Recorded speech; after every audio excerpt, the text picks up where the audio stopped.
Now there are some rules of differentiation, and these are very simple to prove yourself. If I had two variables u and v, and they were both found through a differentiable function of x, say that u is equal to f of x per se, and that v is equal to g of x, what happens if we multiply these two together? What does the differential look like in that case? So imagine that y is equal to u times v.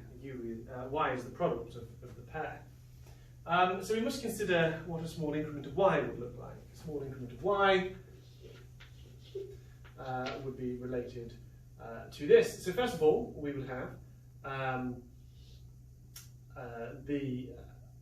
it would be u plus a small amount of an increment of u multiplied by v plus a small increment of v, and now we must take away the original function.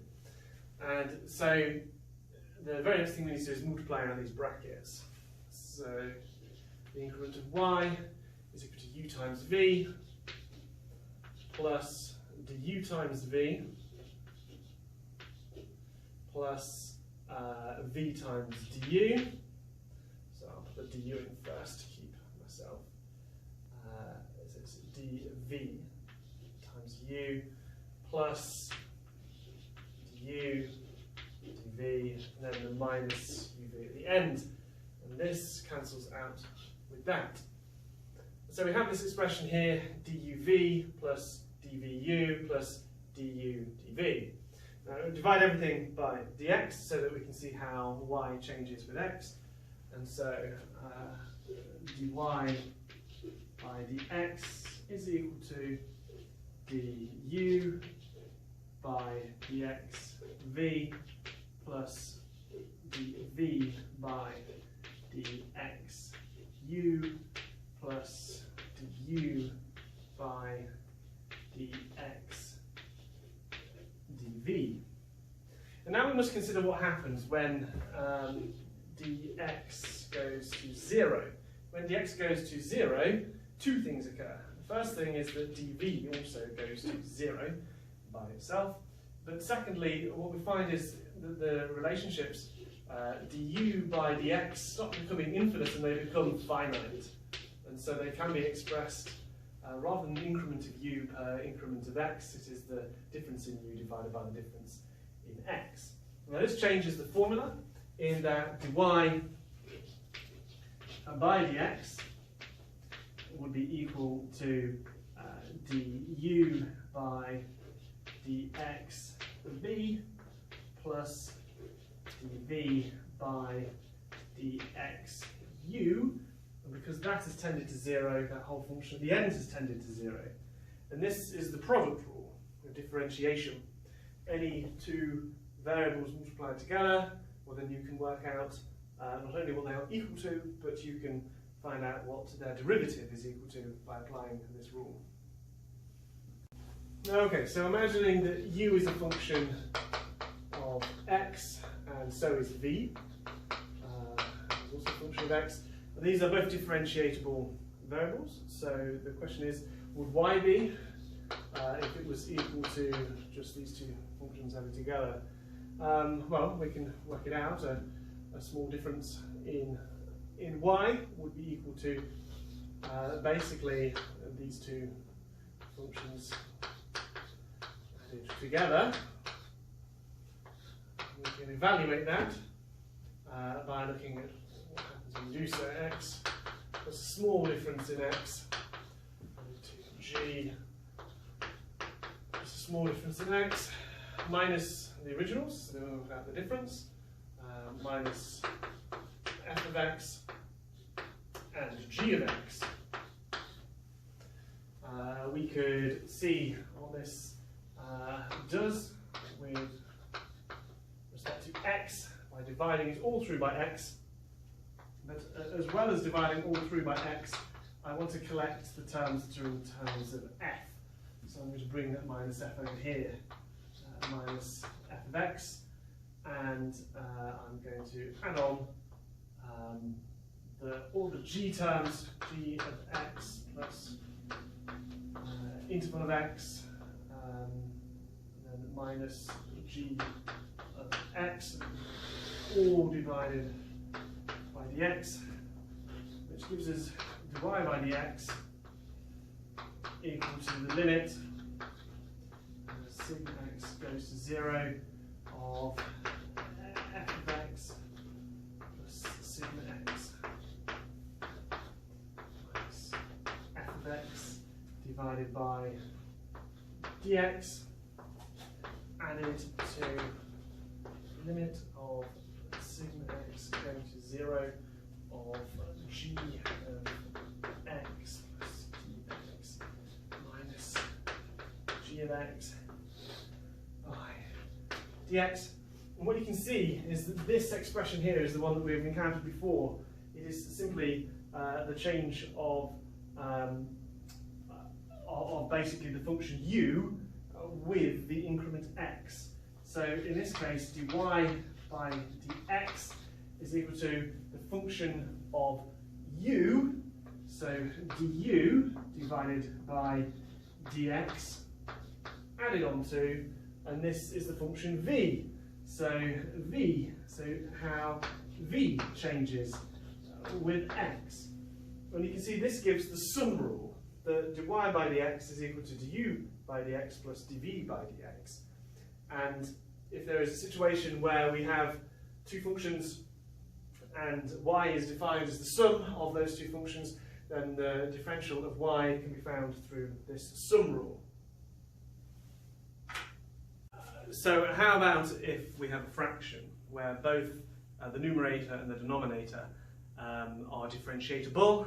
Is the fraction itself differentiable? And we can derive an expression to show that it is. So if we have y is u divided by v, where u and v are variables defined by the functions f of x and g of x, then the first thing I'd want to do is to see what a small difference in y would look like in terms of the fraction. So a small difference in y would basically be a small difference in f of x over g of x. Now this means that we would first look at basically a final value of the function f, which was basically an original value plus a very small increment, and we would do the same for the function g and increment that along. And so this represents basically the final value in this fraction, and we're going to subtract it from the original value of the fraction to work out what the difference has been in the function y. So f of x over g of x.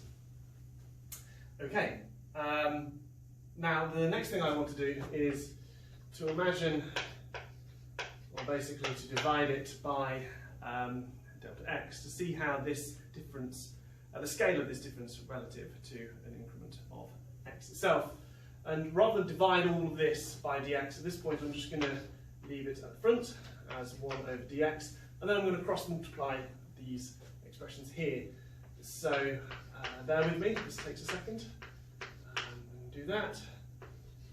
G of x, and down here, g of x plus the increment of x, g of x, and then minus f of x, g of x plus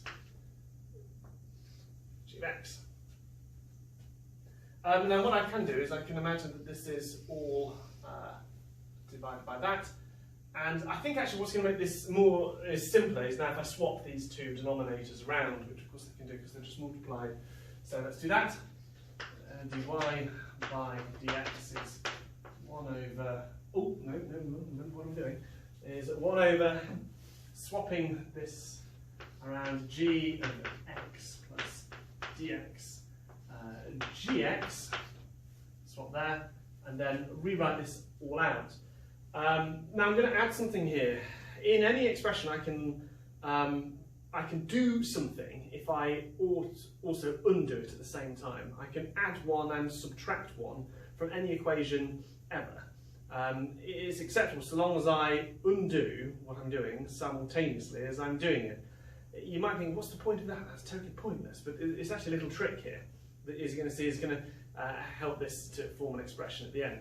So I'm going to start off here with that function there, fx plus dx gx. Now here I'm going to first subtract f of x gx, and then I'm going to add f of x gx. Totally pointless, eh? But no, you just wait. You just wait. You wait to see what's coming. And then f of x, g of x plus dx, and all divided by delta x. Right. Next stage is that you can see that here I have an expression where I have f of x plus dx minus f of x, both multiplied by g of x. So we can actually collect that and put it all to the product of g of x. So in we go again, and here we are. dy by dx is all of this stuff from the beginning, which has not changed. We'll do something with that in a little while. But for now, it's going to stay. And so we're now going to take out g of x, and then everything as before. So f of x plus dx minus f of x by dx minus, okay, now you can see here that again we have g of x plus dx minus g, and so they are both multiplied by the f of x term, so we can take the f of x term out in front, and then we are left with g of x plus dx minus g of x, all divided by that small increment x. Now we need to evaluate this limit. And so what we can say is that the differential as the limit of this increment goes to 0, well, that means that as this increment goes to 0, we've got g of x times g of x. Now g of x was equal to v. So it starts off with 1 over v times v squared. Very much chalk. Next, you can see I've got gx, and g of x was equal to v, so stick v in there. And here we have the rate of change of f with x. The rate of change of f with x is du by dx. So du by dx minus, then we have f of x, and f of x was equal to u.